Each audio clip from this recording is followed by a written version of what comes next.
What's up, y'all? It's your girl, Bri Smilez, and this is the illest line.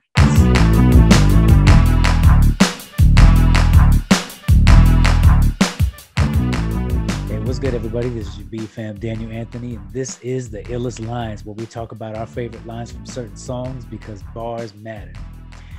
So on today's episode, I have a lady with me who's got not only new music coming out at the end of this year, but has got a new single out right now called Prodigal. We're going to be talking about that today. I want you to do me a favor and give it up for Bri Smilez. Welcome. I appreciate you being on here with me. I'm glad to be here. Appreciate it. So yeah. I heard, first of all, I heard about you through a few people. Like your name kept coming up because I'll admit, being transparent for a second, I didn't know of you before. I would say a few months ago, maybe at some point last year, towards the end of the year, and like certain people kept bringing your name up, like St. Patrick brought up your name, and then there was a couple of other people. Matter of fact, Spit the Flame also brought your name up. So I'm like, okay, I need to find out who this is, because I'm hearing the songs, of whatever that you were a part of. And I'm like, okay, this is cool. Like, all right, I'm gonna need to check this out, because, most of the people that I've been having on have been like pretty much 100% CHH, or at least maybe 90%, I would say. Yeah. You know what I mean? So, and very few of them have been female, because I'm like, I want to hear, female perspective on some lines, you know what I mean?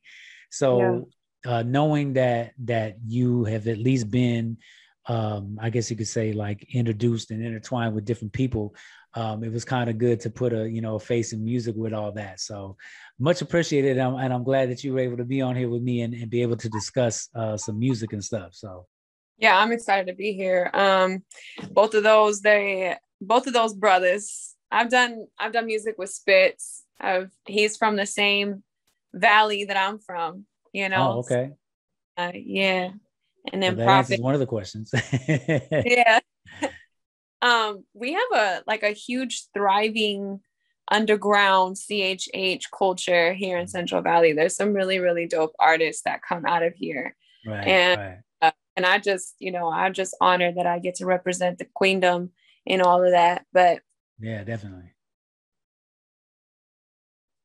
So I'm familiar as a Latino as well when it comes to certain names that matter of fact, somebody had posted about like hood names on Facebook the other day, and it was it mostly had to do with like maybe a black hood or whatever like that, right?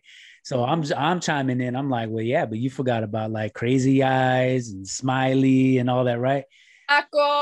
So I'm like, okay, well, wait a minute. This might be a good question to ask you. So where did the name Bri Smilez come from?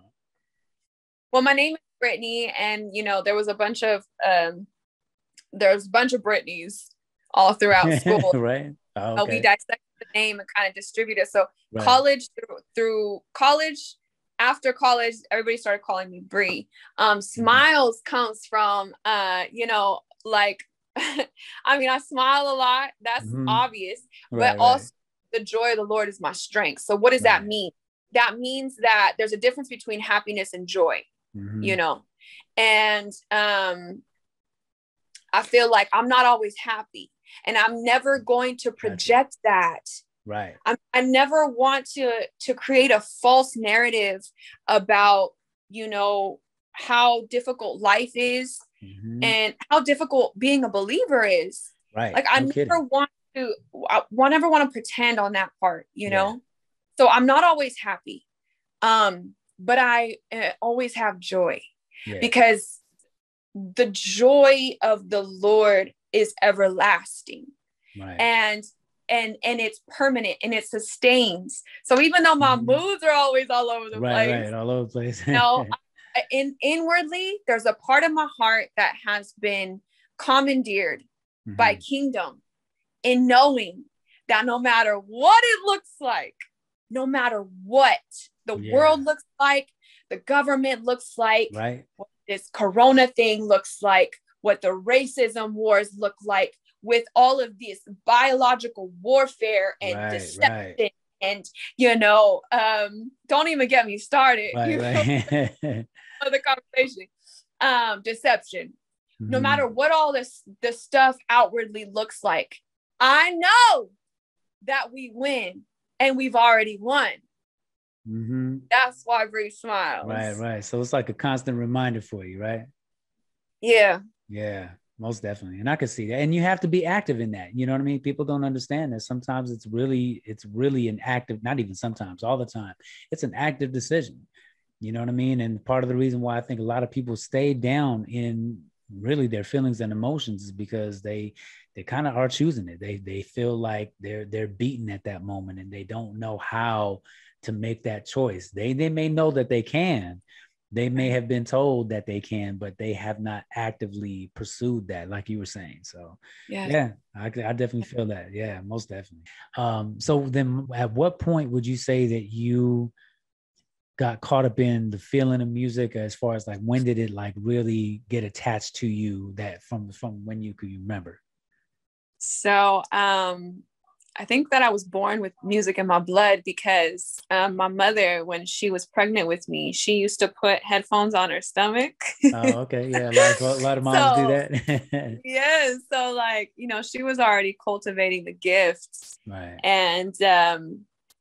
And then when I entered into the world, I was introduced to hip hop through my brother, because my brother, he's a producer. So he always had a recording studio in his house. And so all the local MCs would come over and like, I'd be the little annoying sister in the corner, like, you know, like looking at all of them, like just this is cipher great, and right? flow and trying to put together the words and like understand. And I was so fascinated by hip hop and like, so that's what really triggered my fascination for hip hop. You know, I got the best of both worlds because my mother, you know, she's a Motown mama. So she always had like Diana Ross or Luther Vandross or, you know, Earth, Wind and Fire playing in the background. You know, I was raised around like the soul of music. And also the rhythm of music with hip hop. So, so that kind of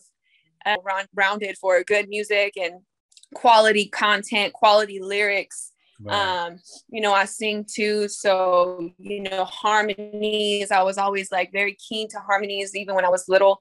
And so, that's where it really all started for me. My first talent show, I was 4 years old and I did Shoot by Salt and Pepper. Wait a minute, you said you were 4 years old and you did that song? 4. I did. I know. I know. I don't know if I see. I have a daughter and she's about to be 12. So I'm like, I run deep with music and Bri Smilez. So yeah. Right. Man, that's cool. So then who would you say are some of your, I don't want to say top influence, but that's probably like the best way to get a best answer out of you on that. So who would be some of your top influences? I would say maybe give me like 2 or 3. Okay. So first and foremost, I got to give it up to the Queen, Lauryn Hill. She will always be my number one. To me, she is the dopest female to ever rock a mic, you know, in hip hop or singing. Like she's just dope. And, you know, she did it with her clothes on and she did it in the classy fashion. You know, she was unwilling to sell herself to the system at the peak of her game, you know? And so I feel like you have to give roses to that. And she will forever be my number one. Number 2, I think for me would be, you know, Kendrick. He's King Kendrick to me. You know, his lyrical, his mind, how he's able to integrate spirituality, real life, consciousness, politics, systematic corruption, racism, the way he's able to kind of just morph all of those worlds into something that is lyrically poetic, and you know, have you bopping, but also like trigger your mind and your spirit and your heart in the same sentence. Like that's an art. That's a different type of art form, and I definitely respect it. I study him. You know, I really do study him. Wow, that's funny. You don't really hear too many females talk about that, as far as like, you know, studying a particular, you know, dude who like, you know, really goes in. So that's pretty interesting. Yeah. you know, I'd have to believe for me. I love Kanye. You know, he's always been extremely relevant. Do I always agree with him? No, but do I respect him as an artist? Absolutely. You know, I think that's brilliant. And then let's see. Gosh, I'd have to say Missy Elliott. I know I'm like going like back, but it's hard for me to respect like now artists. Right. I'm not saying that I don't, but you know, I respect, like with Missy, you know, being a female, be herself. You know, she rocked a trash bag in one of her music videos. Yeah, no and kidding. Like, wore it like it was right. And made a fashion statement. And you have to be so fearless in your identity, in your art form, you know, to even make a move like that. So, no kidding. You know, her coupled with Timbo, of course, Timbo created like superstars, you know what I'm saying? I want to Timbaland one day. Shout out Timbaland. Right. You listen to this, holla at me. Right. You know, that was the winning combination. And so, yeah, I really, not only do I enjoy her lyrical format, but I also enjoy her fearlessness as an artist. Right. And the things that I definitely am very mindful of being in my artistry is to make sure that I am fearless in how God has created me to be, and to not allow the limitations of people's opinions put borders or boundaries on a limitless art form, you know, and that's its own task. You know, because people's opinions can be so noisy, you know. But at the end of the day, they didn't design you. They didn't create you. And so I feel like you can only empower what you give power to. And so I think that where I really started to flourish is when I made God's truth about me priority over people's opinion about me. And that's when I really started to really walk into my anointing and really walk into my calling, because I was like, okay, Lord, like your truth reigns over all the noise. You know, vertical frequency that I have established with you, it trumps anything that anybody has to say or think, you know. And when you make his voice priority in your life, and when he truly is your anchor, everything starts to revolve around that, you know. It sure does. And then you get that focus right. You do. Yeah, most definitely. Wow. Yeah. And you know, one thing that you were talking about, even in reading your bio, you know, talking about female MC. Now, for me, like I said, because I've been pretty much just brand new to your music, then is rapping like where you got started, or like when did you kind of like decide to try to do both?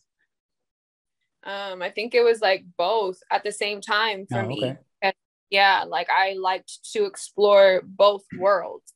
I've never been a person that just does one thing. Like, when you can comprehend the infinity of the capacity in the creator in whom you serve, it kind of broadens your threshold of what you're capable of, especially a God that gives you a command that says, you know, I can do all things.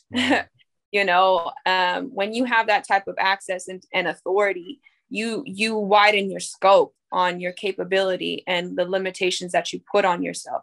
So like, yeah, I love to sing, and yeah, I love to rhyme, and I do both. And like, you know, like my album that's going to be coming out at the end of this year, it's called Gritty Elegance. And the reason why it's called Gritty Elegance, it's because it's the manifestation of both entities that I am very passionate about. You know, the because I do hip hop, and I just got off tour with Stephen Malcolm, Miles Minnick, 1K Few. You know, so I got to show my grittiness on stage with all of those CHH power heads. But, you know, then I can also step into a church and, you know, lead worship with CHH or with, you know, CCM or whatever with Prodigal Son. So, you know, having that type of expanded territory to bring kingdom down, I take that very seriously. And yeah, so like for instance, you know, like Doves and Crows is, if you check that out, that is a really lyrical piece. It talks about, you know, systemic issues. You know, I say, before the persecution, there's spiritual revolution, where the chains on the brain prison break institution, and the parasitic sins in your soul cause pollution. And we're all up in smoke. So let me offer this solution. I said, repent from your ways. Definition to the days left. No heartbeat is certain, no breath is promised, so we're still blessed. Fatality mentality, your perceptions, your reality. Arm your flesh and bones when you're at war with principality. You know, and we are, and I just want to finish it. So slave to the stimuli, program with the tell-a-lie, vision is blurry, they in a hurry with the genocide. Humans turn Haman and Mama Mordecai. I really wanted to get in like about, you know, we're addicted to the stimuli, which means like we're addicted to our phones. We're addicted to the notifications that it brings us. We're addicted to that, to, you know, every time, you know, it actually says like in studies that every time that we see that somebody liked something or commented on something, or we got a new follow, there's a dopamine release in your brain. That it's a feel good, it's a feel good injection. You feel me? A natural, a feel good injection, and like it simulates like drug like responses on your brain. So, you know, we're always getting these blasts of dopamine that are tied to social media, that are tied to, you know, people affirming us digitally, you know, and because we're always looking for that anyways. I said slave to the stimuli, you know, we're enslaved to that little like of validation. You know, we become a slave to it. So it's like, though I talk a lot about that kind of stuff in my music, the influence that media has on the mind, that, you know, germinates into the heart, which manifests into the soul, you know, and when you have, you know, a enemy who is the prince of the air, then you know why that statement is so powerful. Definitely. So in relation to how you are as an MC and how you are as a singer, do you feel like it's pretty much one and the same, or do you feel like, you know, do you feel like you have to, like, you know, always take off the particular hat and put on the other one? I don't feel like I have to do anything, because then that just sounds like an obligation. I feel like I get to accessorize as I want to. And I'm sorry, you know, I think what I think more of what I mean to say has to do with lyrically, because I know when it comes to rap, one of the biggest things that people, you know, talk about is the fact that you got to have bars, right? But at the same time, they don't realize that even in regular music where vocalists are writing and stuff, it's the same thing. You know what I mean? It may be termed a little bit differently, maybe looked at a little bit differently, but do you feel like you have to tone things down a certain way when you are writing something for you to sing, as opposed to when you're writing something for you to spit like that? I think that like a different version of me ignites with different, because like, okay, like as you were saying that, I was literally in my mind simulating like a writing session with hip hop and a writing session, you know, melodic or with the guitar. And I feel like different versions of myself like emerge, you know, the gritty comes out. Cause like I acknowledge both sides, and I love that God created me gritty and elegant. You know? Right. I love it. I love it. I love that he is that infinite, and I embrace both sides. Like, you know, I'm an artist and I do real estate. You know what I'm saying? Like, I'm an entrepreneur and I'm a businesswoman and I rap and I go on tour. You know what I'm saying? So it's like, and that's a demonstration of his glory and his infinite wisdom. So it's like, but like, you know, I was just writing yesterday to these 2 new tracks that I have coming out. Oh my gosh, y'all never seen Bri Smilez, like this version of Bri Smilez come about, because she about but like I was in a writing session, and there's, like I said, there's something that comes out of me when I'm rhyming. Like I feel like my posture's different, you know. When I'm in a room with a guitar, my posture's different, right? Because I'm able to tap into that reservoir or that creative space that has been cultivated since I was little. I hear you on that. I hear you. And, you know, sometimes, you know, you do feel like there's a difference. And speaking of differences, though, do you ever feel like because you're female that you have to do things a different way as opposed to some of the dudes, whether they're CHH or just gospel in general? Yeah. So I haven't done too much of that because I feel like sometimes we watch other people's paths and then we steer into a lane that's not for us. Right. I'm not trying to do it like the way other people do it, you know. And there's a difference between like learning and absorbing and then coveting.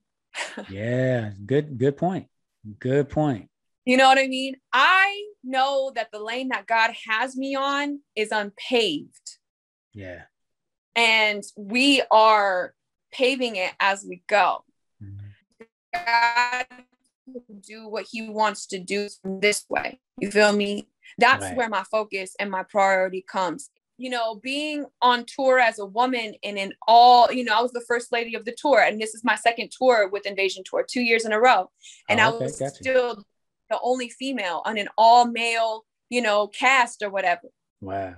And, you know, I learn as a woman and a minority on a lot of different levels. I'm not only a woman in an all male cast, I'm a Latina.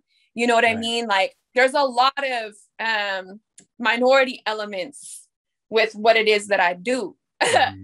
But like I said, that's part of the paving of the lane that I'm on, because I know that what God has put in me is an anomaly. Right. And when that's your priority, listen, that consumes you. You don't have to worry about ever doing this, whatever, because when I'm telling you, God has a way of working in your favor when your focus is on him. Yeah.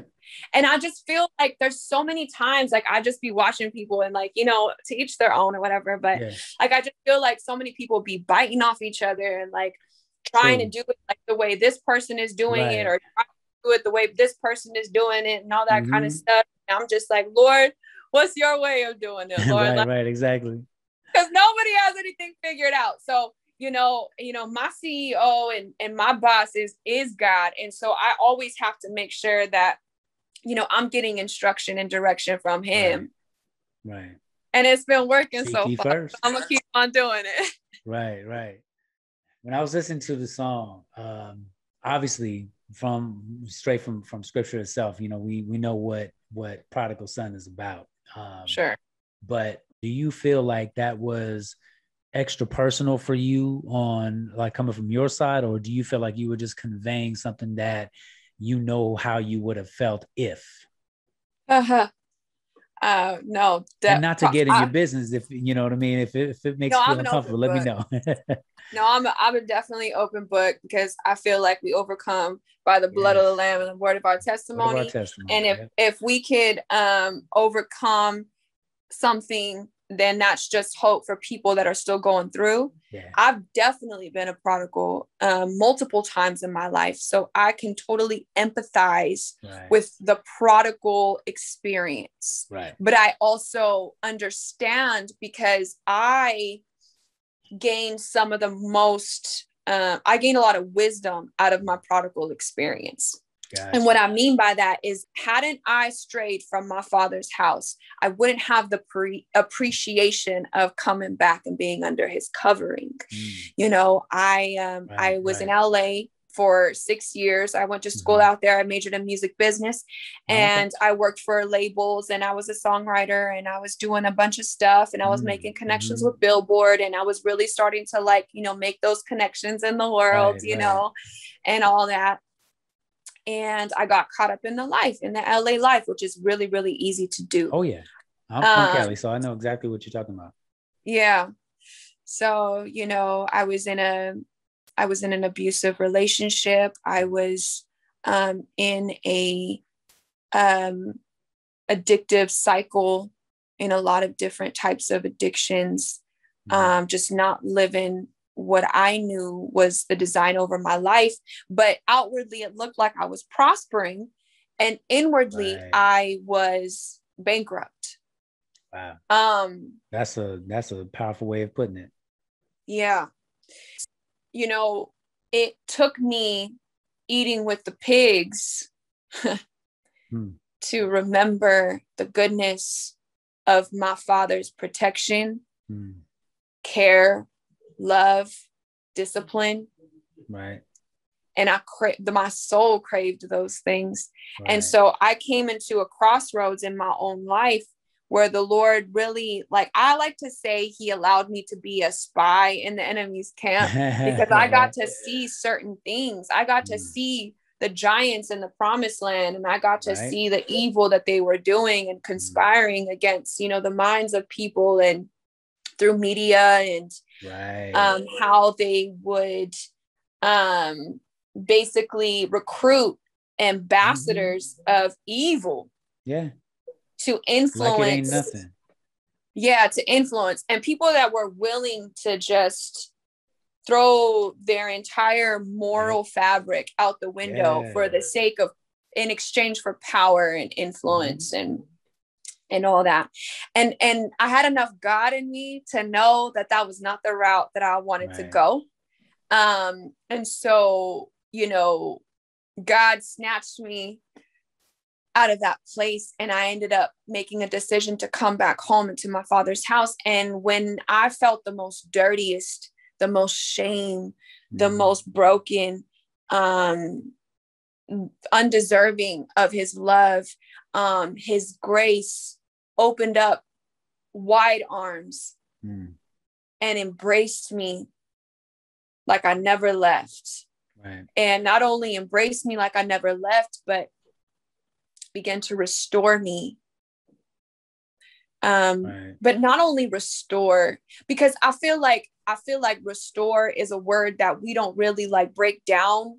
When you restore something, you make it better than it once was. Right. And so the restoration process for me with the Lord is that he began to, because I had abandonment issues, daddy, all that kind of stuff. And so when he restored me, he started to really knock down all of those pains of the past and the traumas of the past. And the reason why I kept on making those decisions and kept on going back to abusive men and kept on being addicted to and wanting to escape, there's a root to those things. There's not just, that's the byproduct of something deeper. We always judge what people do, but we don't ask why they do them. People out here are traumatized. People out here have gone through some stuff, yo. And we need to be more empathetic with the human struggle. Yeah. And not, because that's how Jesus was. He came to give us grace, which is really him saying, I empathize with your human struggle. Right, exactly. I get that it gets hard out here, that you're trying, and as long as you're trying, as long as you fight your demons and don't make friends with them, he honors those things. So when I got to experience grace and not just be taught what grace was, but when I actually encountered grace for yourself, it's life-changing. Yeah. It's life-changing. And so Prodigal Son was birthed out of that place of pain, but also birthed out of a place of, hey, you're never too far out of his reach, and there isn't any condition that he will not accept you in. Take it from me. Exactly. Tested, and I didn't have to, so many people have this misconception that when he says that he wants to cleanse us, think about it in physical terms. You don't wash yourself before going into the shower. You go in dirty. Right. And when he says he's the living water, Go to him just as you are, dirty, and let his waters wash you. And that's what Prodigal Son is all about. You know, like, it was so crazy to watch the response of what happened with Prodigal Son, you know, on the back end. Like, people were messaging me and were just like, I'm in a prodigal season, or I feel so ashamed because I've been so far away from the Lord. And, you know, and it was such a beautiful conversation piece, because the Lord had told me that, you know, this is the season where he's calling back the prodigals. And so to see some of them reach out and, you know, actually like be ashamed that they were in a prodigal moment. And I had to let them know, like, listen, that's such a beautiful place to be. And you don't hear people talking like that. But I knew that was the crossroad in my life. Like, do you still want to sleep with the pigs? Do you still want to eat food? Are you done feeling the weight of sin, the weight of dirtiness, the weight of pain and shame? Like, or do you need to roll around with them a little bit longer? Like, where are you? Because he'll let us. He'll let you. He'll let you. And when you're a sheep don't like to get dirty. You know, when you're a pig, that's something different. They love the blood. But when you're a sheep and you love the Lord and you've been implanted that truth in your heart, you know what I mean? Like, you can't be dirty for too much longer and you be okay with it. You know, there's this desire that you want to get clean. And so I told him, I was like, you know, God will let you roll around as long as you need to, but then comes a point in a time where you're like, enough is enough, you know? And so man, I wanted to extend that to people and let them know, you know, come back home, baby. He's waiting. He's waiting. And what a better time than right now. You know, this whole thing that you've been talking about in regards to having a prodigal son moment. I mean, it happens with a lot of people. It happens to people in general when it comes, especially like parents. You know what I mean? We have those moments. I don't know if you parent. No, not yet. Okay. Be prepared. That's all I gotta say. So you'll have those moments when they get older where they just want to buck up for some odd reason, right? And then it's a moment where they feel like, well, I can't go back over there because, you know, I said this and I said that. Little do they know that we're sitting back just waiting. You know what I'm saying? Same way that God waits for us. We're just sitting back waiting for them to realize that we got our arms open still. You know what I mean? Yes. I got to tell you though, one of my favorite lines of this song was, Father, can you teach me to forgive myself on the wrongs I've done? Love me from a distance and answer, wash me in your blood. Man, people don't realize just how instant it can be. But then they I will say on that other side though, they get turned off for a moment because it's not instant, because they don't understand the time that God works in. But when you've realized that he's right on time, when he's finally done something for you, when he's finally changed the flavor of certain things, changed your style, changed your taste in things, you know, it becomes one of those aha moments. You know what I'm saying? And that's one of the things that I would say, in a sense, preached to me in this particular line, because just like anyone else who has had their come to Jesus moment, I felt the same exact way too. You know, like it's not just about God forgiving us, but it's about us forgiving ourselves as well, giving ourselves permission to move on. And I'm assuming that everything I'm touching on was that was basically the meaning of that particular line, right? Definitely. Yeah. Yeah, like, Father, teach me to forgive. I think that, like, for me, I can't claim ignorance because I know. Right. So anytime that I make a decision against him, it's just straight up rebellion. Yeah. I can't say, I didn't know, because I do.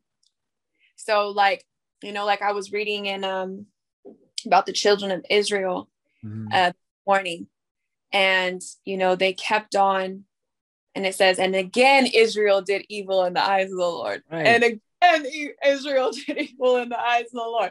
And then he, you know, blessing, handed them over to their oppressors. But then, like, you know, you have somebody like Deborah come in, you know, and fight wars on behalf and get Israel back. And then you have Gideon, who was committed to like burning down Asherah poles and all that kind of stuff. And, you know, all that. And I feel like there's a tenacity that takes place when you address the rebellion within you and you recognize it for what it is.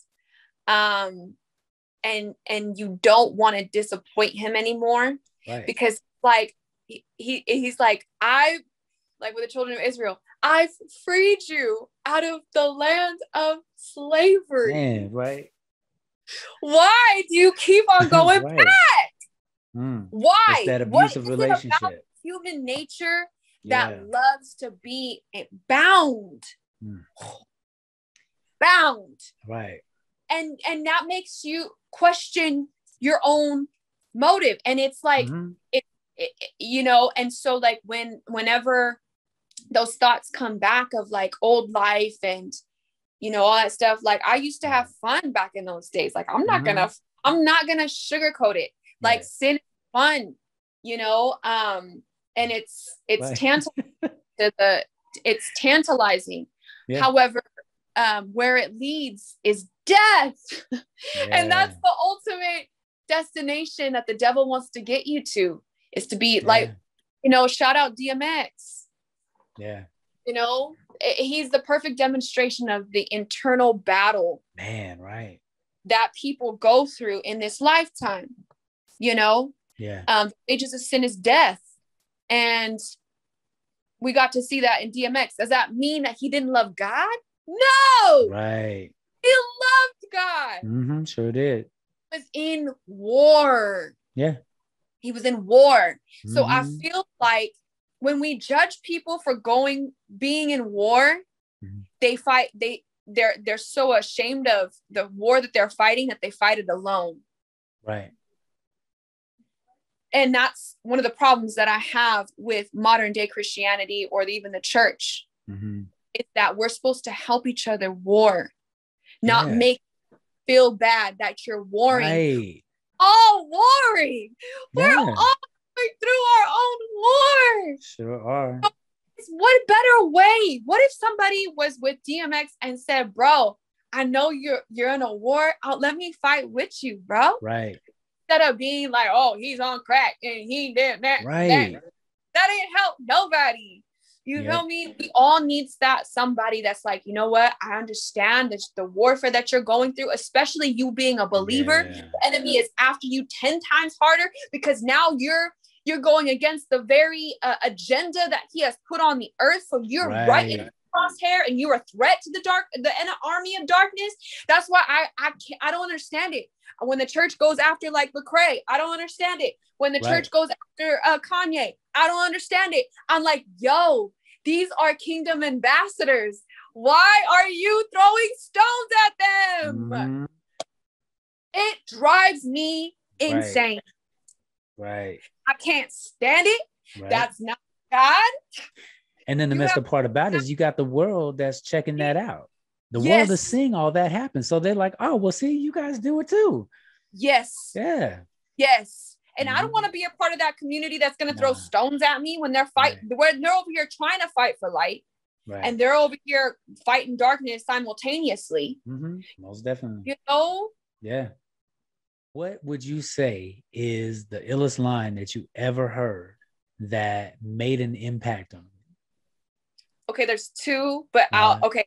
And okay, the first one is it's gonna be out there, but it comes from Coldplay and it's in Clocks, and it says, "Are you a part of the cure or are you a part of the disease?" And I think that in today's society, we do so much of pointing out, like judging people and pointing the finger and casting stones and all of that. We throw so much hate, but it's like when you take an internal mirror to yourself and your soul and your motives and the condition of your heart, and you really ask yourself, am I contributing to the disease of society or the cure of society?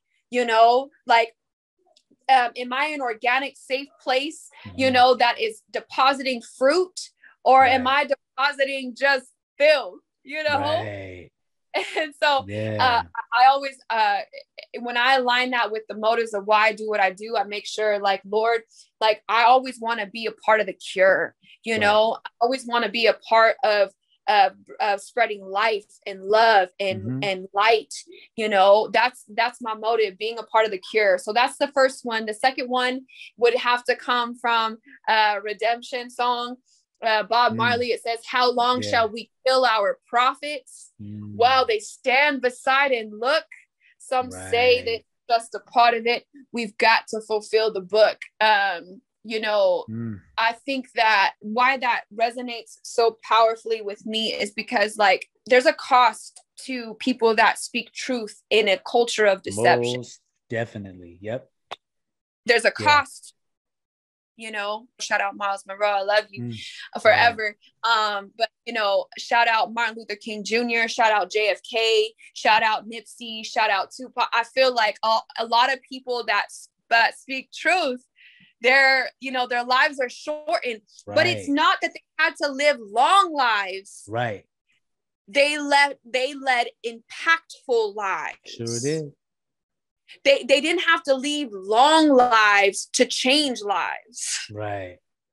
I gotta tell you, I'm very appreciative that you took this time to talk to me, not just about the song itself, but just everything in general. Before I let you go, though, I want to make sure that whoever watches that they know how to reach you, whether it be on social media and everything. So why don't you give that to them? The best way to find me, connect with me, is on my Instagram is Bri_Smilez. That's with a Z _. You'll have links to all my music, tour info, booking info, all that good stuff. So, and there's a lot of things coming up, so don't sleep on your girl. Okay. Right. So, can't wait for that. You said it's called Gritty Elegance? Yes. Gritty Elegance. I'm glad I got that right, because I started to feel like it was wrong. Well, cool. Again, I appreciate your time. And if there's anything you ever need from me, let me know. Thank you. Thank you for having me.